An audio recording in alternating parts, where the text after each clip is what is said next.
وعدہ پورا کرنا بزرگی کی دلیل اور اپنے کام میں کوشش کرنا سعادت مندی کی نشانی ہے۔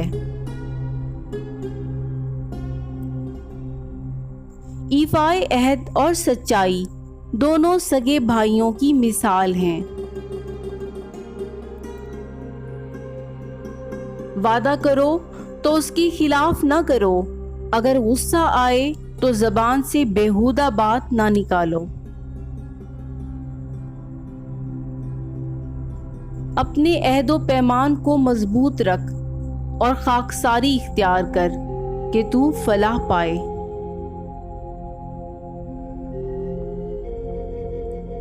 وفائے عہد سرداری کا قلعہ اور بھلائی اچھا سامان ہے جو ضرورت کے وقت کام آتے ہیں۔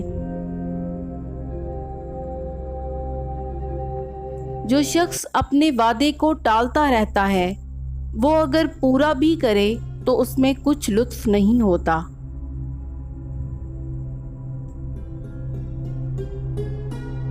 جو شخص لوگوں کے ساتھ اپنے عہد کی پوری وفاداری کرتا ہے وہ ان میں برگزیدہ ہونے کے لائق اور مستحق ہو جاتا ہے۔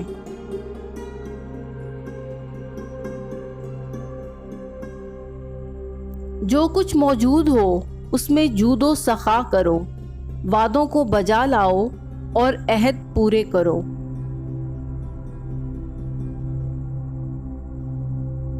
اپنے وعدے کو پورا کر اور اللہ تعالیٰ کے نام پر جو نظر مانی جائے اس کی وفا ضرور ہی کر۔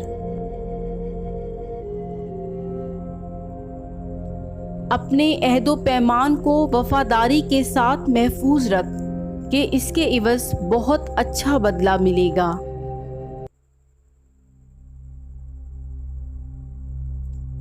جس کام کے کرنے کا اپنی جان پر بھروسہ نہ ہو اس کا وعدہ نہ کر۔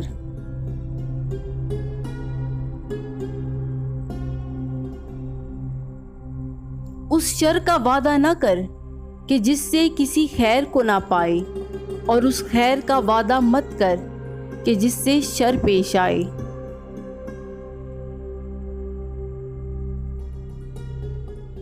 جس چیز کو پورا نہ کر سکے اس کا وعدہ نہ کر، اور جس چیز کو نبھا نہ سکے اس کی ذمہ داری نہ اٹھا۔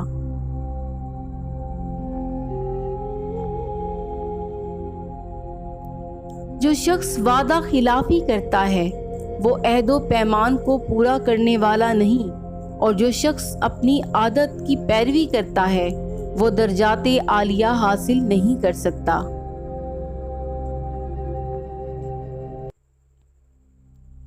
اللہ تعالیٰ کے عہد توڑنے والوں سے وفاداری کرنا اس کے ہاں عہد شکنی، اور ان کے ساتھ عہد شکنی کرنا اس کے ہاں وفاداری ہے۔ وعدہ کرنا ایک طرح کی بیماری ہے، لیکن اس کا پورا کرنا ایک گناہ تندرستی ہے۔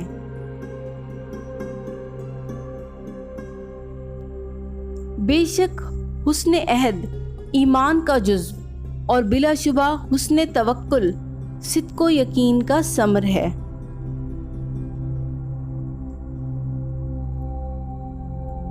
وفائے عہد ایک گناہ بخشش ہے، اور بخشش ایک بہت بڑی فضیلت کی بات ہے۔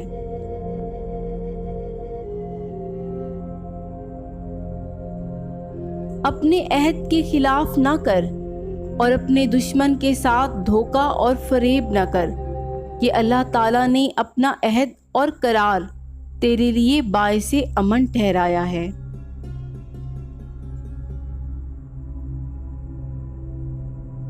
اپنے اقرار کو نہ توڑ۔